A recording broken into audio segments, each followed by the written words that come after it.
नमस्कार। एक बढ़िया और बड़े स्कूल की कहानी है। एक नई टीचर आई, एक हफ्ता हो गया था। प्रिंसिपल ने पूछा कि आपके 5th स्टैंडर्ड में सब बच्चे सही हैं ना? उसने कहा हाँ, पर एक के अलावा। टीचर ने कहा वो एक ऐसा लड़का है जो उदास सा रहता है, ध्यान नहीं देता है, पता नहीं सुनता भी है कि नहीं। प्रिंसिपल ने कहा उसकी माँ की हाल ही में मृत्यु हुई है। टीचर का दिल भी पसीज गया। दूसरे दिन उसने उस विद्यार्थी को क्लास खत्म होने के बाद बुलाया और पूछा तुम्हारी मम्मी कैसे चली गई? बहुत प्यार करती थी ना? धीरे धीरे करके मम्मी की बात करने लगी। कुछ दिन गुजर गए, बच्चा उस टीचर से अटैच होने लगा, उसका आत्मविश्वास वापस आ रहा था। एक दिन बच्चा अपनी माँ का पर्स ले आया कि मेरी मम्मी का पर्स है, आप ले लो। अच्छे दिन गुजर रहे थे। 2 साल के बाद टीचर का ट्रांसफ़र हो गया। किस्मत की बात है कि वो 2 साल वो विद्यार्थी भी इस टीचर के साथ रहा उस क्लास में। 6ठी क्लास में भी वही क्लास टीचर थी। टीचर का ट्रांसफ़र हो गया। दिन गुजर गए, हफ्ते गुजर गए, महीने गुजर गए, साल गुजर गए। इस बच्चे को उस टीचर के बारे में पता भी ना चला। धीरे धीरे बच्चा बड़ा कुशाग्र निकला, मेहनती निकला, ऊंचा उठने लगा। उसको उस टीचर की याद आती थी और उसकी इच्छा थी कि वो भी एक ऐसा अच्छा स्कूल खोले जिसमें कि बच्चों का वही ख्याल रखा जाए जो इस टीचर ने मेरा रखा है।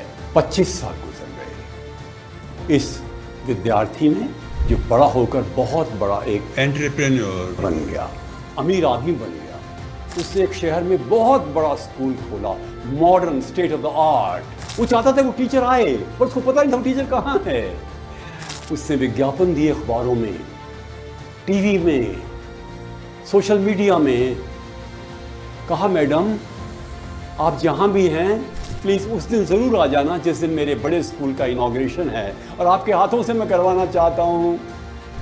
मैडम का नाम भी चला गया, मैडम की तस्वीर भी चली गई। आज वो स्कूल का इनॉग्रेशन हो रहा था, परंतु मैडम नहीं आई। इंतज़ार करता रहा।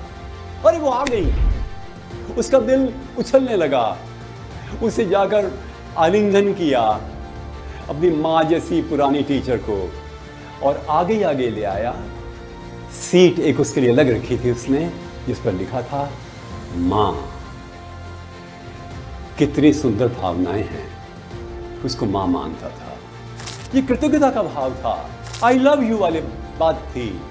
ये वो कह रहा था yes you are important to me, तुम मेरे लिए बहुत ही महत्वपूर्ण हो। आज का वीडियो भी इस बात पर फोकस कर रहा है कि हमें कृतज्ञता व्यक्त करनी चाहिए, धन्यवाद देना चाहिए। जिंदगी में जो कुछ भी मिला है ईश्वर की कृपा से, माता पिता की कृपा से, अध्यापकों की कृपा से, भाई बहनों की कृपा से, दोस्तों की कृपा से, बॉसेस की कृपा से, ना मालूम कितने लोगों ने हमारी ज़िंदगी को संवारने में महत्वपूर्ण योगदान किया है। और हम उनके प्रति आभार व्यक्त करें और हम देखें कि ऐसे कौन से लोग हैं ज़िंदगी में जिन्होंने हमें बनाया, हमें प्यार दिया, समर्थन दिया, सांत्वना दी, शक्ति दी, खराब दिनों में हमारा साथ दिया। तो हम करें कैसे? किस किस को हम धन्यवाद दें? कैसे दें? उनको कह करके, फ़ोन करके, मीडिया से, चिट्ठियाँ लिखकर, और सबसे बड़ी चीज़ है ग्रेटिट्यूड डायरी बनाकर, आभार पुस्तिका रोज़ लिखिए। उसमें कोई ना कोई घटना जो उस दिन हुई है जिसके लिए आप आभारी हैं उस व्यक्ति के जिसने कि आपकी ज़िंदगी में रोशनी या खुशी पैदा की है। और पुरानी सब बातें लिखिए। धन्यवाद दीजिए उस व्यक्ति को जिसने आपकी ज़िंदगी में एक खासियत पैदा की है और उस प्रसन्नता के लिए वो व्यक्ति उत्तरदायी है। और फिर केवल फील ही मत करिए, कह दीजिए घर वालों को भी, बाहर वालों को भी। घर वालों को भी धन्यवाद कहने में कोई हर्ज नहीं है। मित्रता बनती है, प्रेम बढ़ता है। पता है आपको फिजियोलॉजिकली क्या होता है? एंडोर्फिन्स क्रिएट होते हैं धन्यवाद देने से और लेने से भी। और उम्र बढ़ती है, बीपी कंट्रोल होता है, डायबिटीज दूर रहती है और हम निश्चित रूप से अधिक स्वस्थ होते हैं, प्रसन्न होते हैं। मेंटली हम कभी डिप्रेस नहीं होते। सोशली हम हर समय पर ऐसे संबंध रखते हैं जिनमें कि प्रेम, वात्सल्य, करुणा और निकटता। व्यवसाय और व्यापार में भी हम आगे बढ़ते हैं और हम जिंदगी में खुश रहते हैं।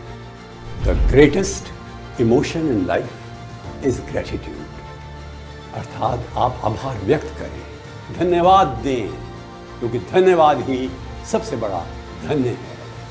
नमस्कार।